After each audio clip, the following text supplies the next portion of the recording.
Bismillah ar-Rahman ar-Rahim, salatu wassalam ala sharaf al-Mursalin, salam alaikum wa rahmatullahi ta'ala wa barakatuh. J'espère que vous allez bien et en bonne santé. Dans cette vidéo, je vais vous présenter le traitement des résultats de l'essai de traction en utilisant des jauges de déformation. Donc voici le tableau, c'est-à-dire dont je l'ai rempli donc la dernière fois quand j'ai réalisé la vidéo sur les sites de traction en utilisant bien sûr les jauges de déformation. Donc on a fait juste deux cases, puis j'ai terminé et j'ai rempli les autres cases. Donc j'ai rempli les autres cases et j'ai effectué des résultats pour c'est-à-dire pour 5 c'est-à-dire ici si vous voulez, donc c'est-à-dire pour les autres groupes, donc pour 4 ou 3 groupes. Donc j'ai réalisé j'ai mis des données pour 4 à 5 groupes.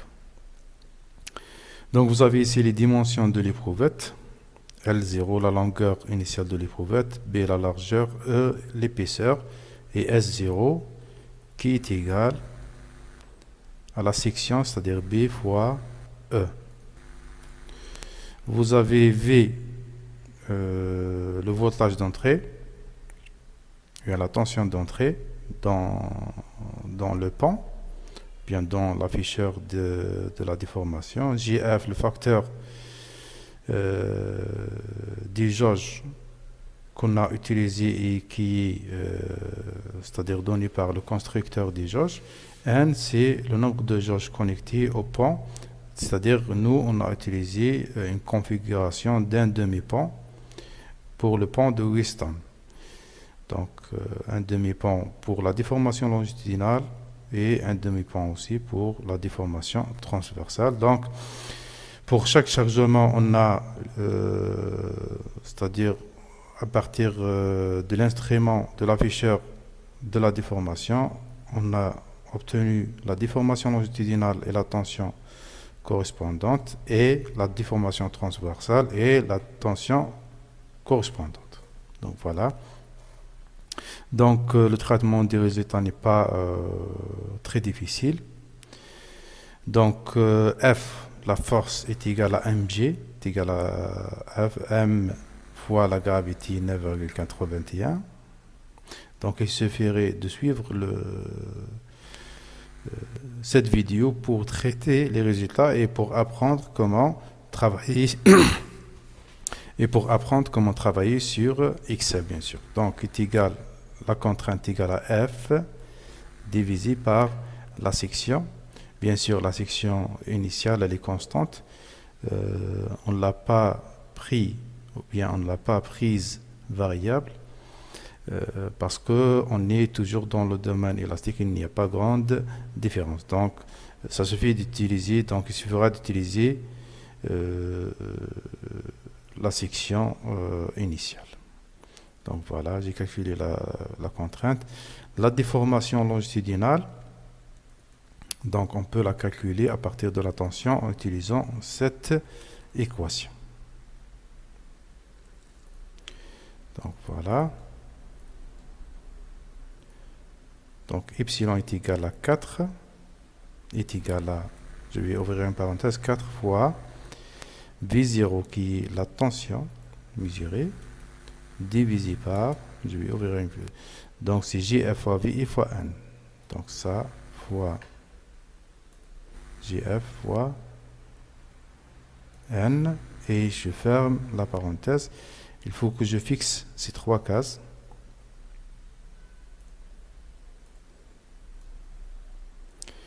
Donc voilà.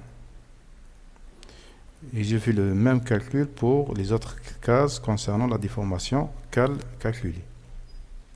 Donc la déformation transversale et la tension mesurée sont négatives puisqu'on a une contraction de l'éprouvette. Donc quand on tire l'éprouvette, donc on a une contraction dans la partie, dans la largeur de l'éprouvette si vous voulez. Donc là les données sont négatives. Donc calcul de la déformation transversale epsilon 2 est égal. Donc, je vais utiliser la même équation. Donc, ici. Donc, voilà. Donc, est égal à C12. Donc, ça. Pardon. Donc, C12, ça. 4 fois C12 divisé par, c'est-à-dire la multiplication de ces trois paramètres. Donc, c'est bon. Donc, voilà. Donc, nu, le coefficient de Poisson est égal. Donc, on va en premier lieu calculer à partir des déformations calculées, puis on va le calculer à partir des déformations lues. Donc, à partir des déformations calculées, c'est-à-dire est égal à moins, donc moins epsilon 2 calculé, divisé par epsilon 1 calculé. Donc, voilà. Et l'autre est égal moins epsilon 2 lu divisé par epsilon 1 lu. Voilà. Donc, puis je vais balayer. Donc, voilà. Donc, je peux, pour vous montrer, là, je vais calculer la moyenne. Donc, voilà. Même ici, donc, je vais calculer la moyenne. Donc, nu est égal à 0,3 à peu près. Donc, il est sans unité. Et pour la majorité des matériaux, il est de 0,3 effectivement. De toute façon, on va comparer ces résultats concernant les caractéristiques mécaniques, donc avec le guide, si on va trouver le même matériau. Donc, sigma est égal à le modèle de Young est égal à sigma divisé par donc la déformation calculée, longitudinale bien sûr cette fois. Donc regardez, donc c'est 71 000. Puis je vais faire la même chose avec celle lue, c'est-à-dire celle.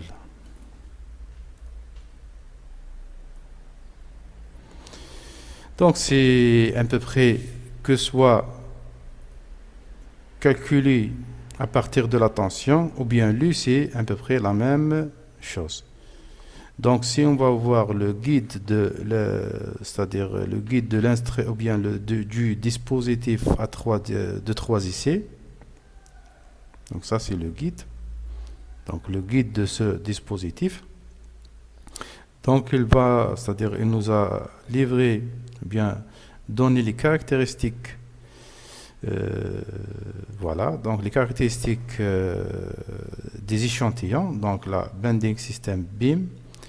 Ça, c'est pour l'essai de flexion. Ça, c'est l'essai de torsion. Donc, ça, c'est les matériaux.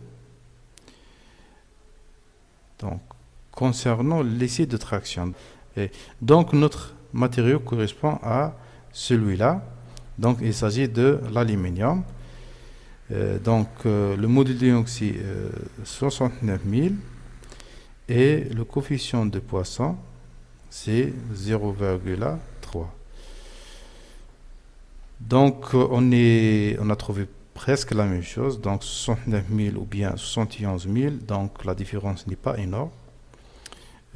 Et on a trouvé le même matériau, c'est-à-dire à peu près les mêmes caractéristiques par rapport aux données du guide.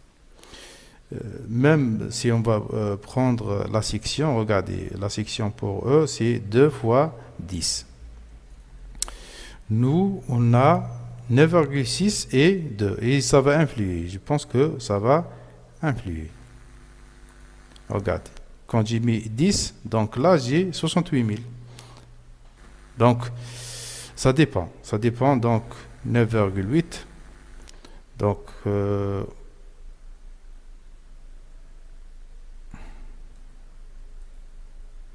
9,6. Donc, je pense que le problème, c'est ici. 9,6. Peut-être 9,8 si on a fait une erreur dans regardez. là c'est beaucoup plus précis. 9,8 concernant la prise de la largeur avec le pied à coulisse. C'est-à-dire c'est une question de mesure de B. Donc voilà. Donc delta L, je vous ai aussi demandé de calculer delta L. Pourquoi? Parce qu'on va la comparer avec F delta L numérique. F delta L numérique.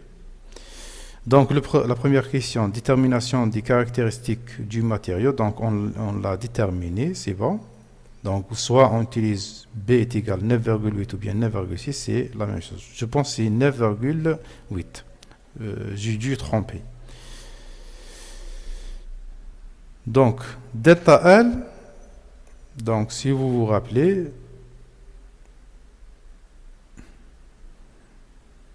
donc epsilon n ou bien epsilon voilà est égal à delta L.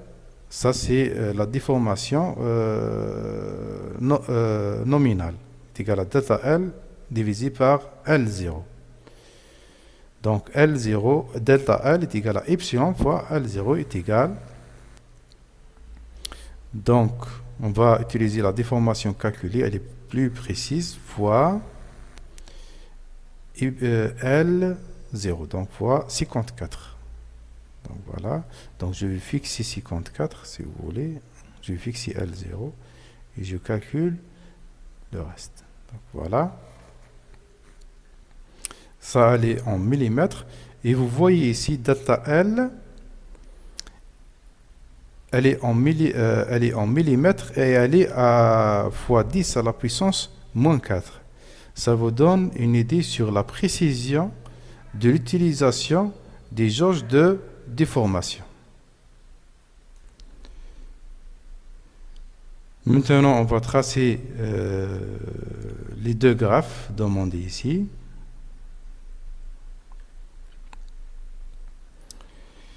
Donc, déterminer les caractéristiques mécaniques du matériau de l'éprouvette. Donc, tracer les deux graphes, ou bien les deux courbes, F delta L et sigma en fonction de epsilon.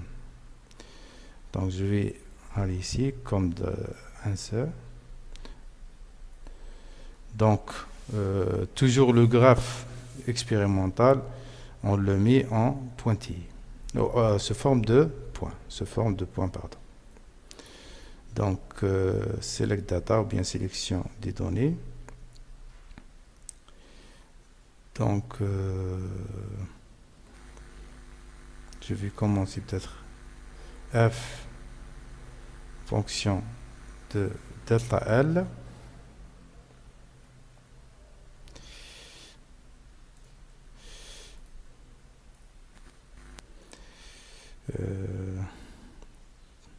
Donc F, c'est symbole.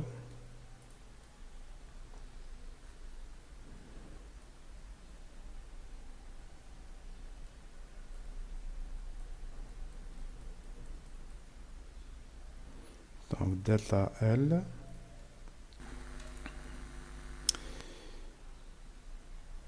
Et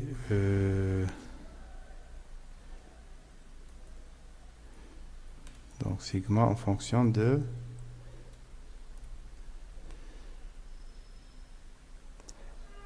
epsilon.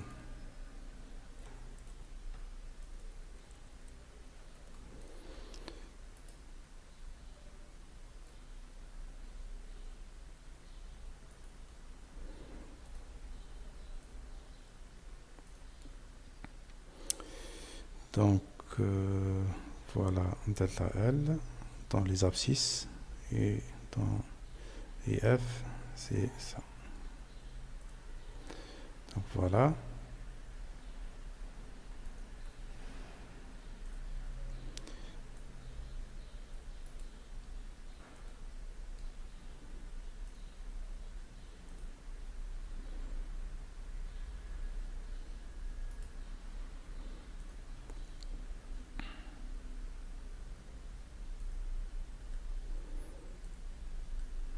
Ok.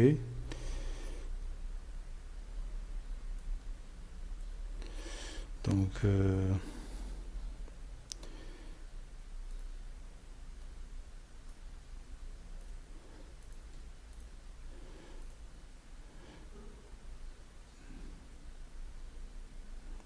Donc je vais mettre ça. Donc je supprime cette courbe. Donc voilà. Donc f delta L. Voilà.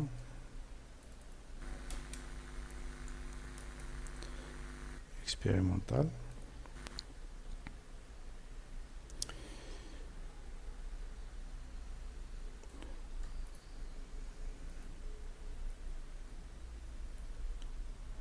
Donc chacun peut, c'est-à-dire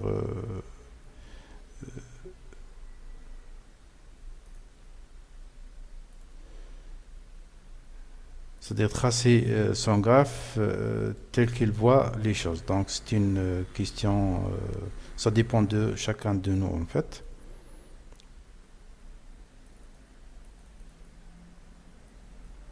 Donc ça c'est la force. F en Newton. Puis j'ai delta L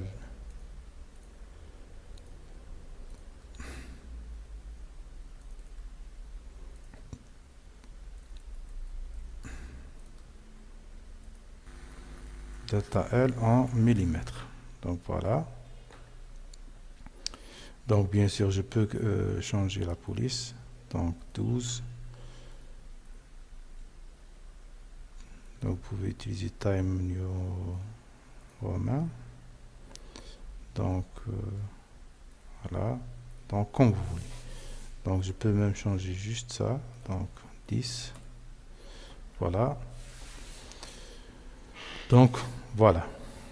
F delta L expérimental. Puis on va ajouter celui ou bien la courbe numérique.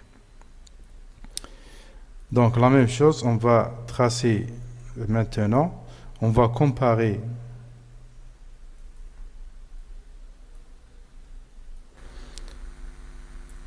donc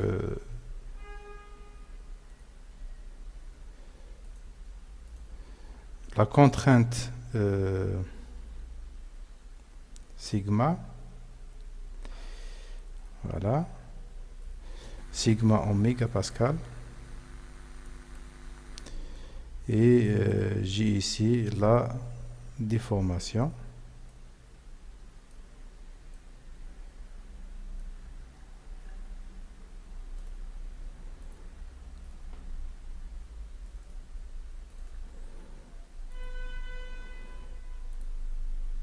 Donc, je vais cliquer Select Data, Edit.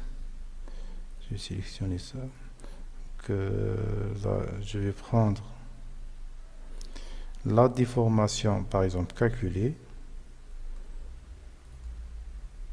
Et là, c'est la contrainte. C'est-à-dire pour calculer les deux méthodes,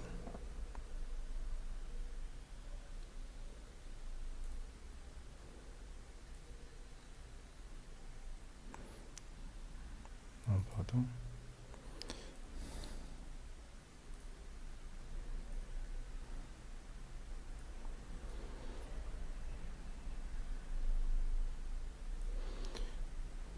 Donc c'est ça en fait.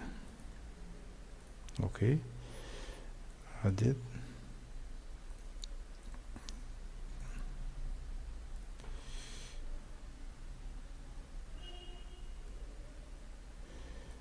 Donc maintenant lu.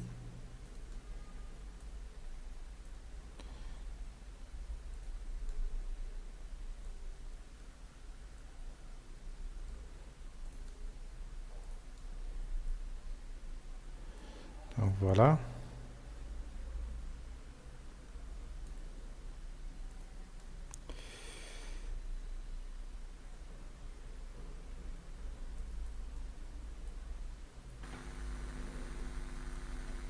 Epsilon calculé.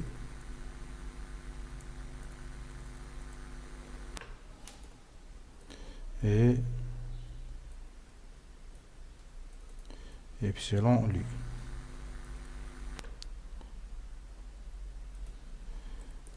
Donc voilà.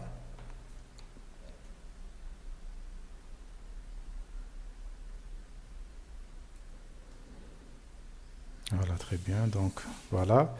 Donc, là, on remarque que celle calculée avec lui, c'est à peu près, on a trouvé la même chose. Donc, on peut faire euh, la même chose pour la déformation transversale, mais ce n'est pas la peine puisque c'est sûr qu'on va trouver à peu près la même chose. Regardez.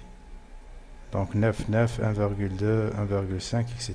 Donc c'est la même chose. Ça, c'est pour vous montrer que dans le pont, on utilise la même loi. Sauf que quand on prend la tension mesurée, donc on a beaucoup plus de précision que de lire directement la déformation. Donc voilà concernant le traitement des résultats concernant ce TP. Donc bien sûr, vous avez le rapport type et vous suivez la même méthode pour insérer les graphes et le tableau. Donc dans la prochaine vidéo, je vais vous présenter, on va terminer le tableau avec la modélisation numérique sur RDM6. C'est-à-dire RDM6 pour le système à 32 bits et RDM7 pour les systèmes à 64 bits. Donc à la fin, j'espère que j'étais clair. Je vous remercie pour votre attention. Salam alaikum wa rahmatullahi wa barakatuh.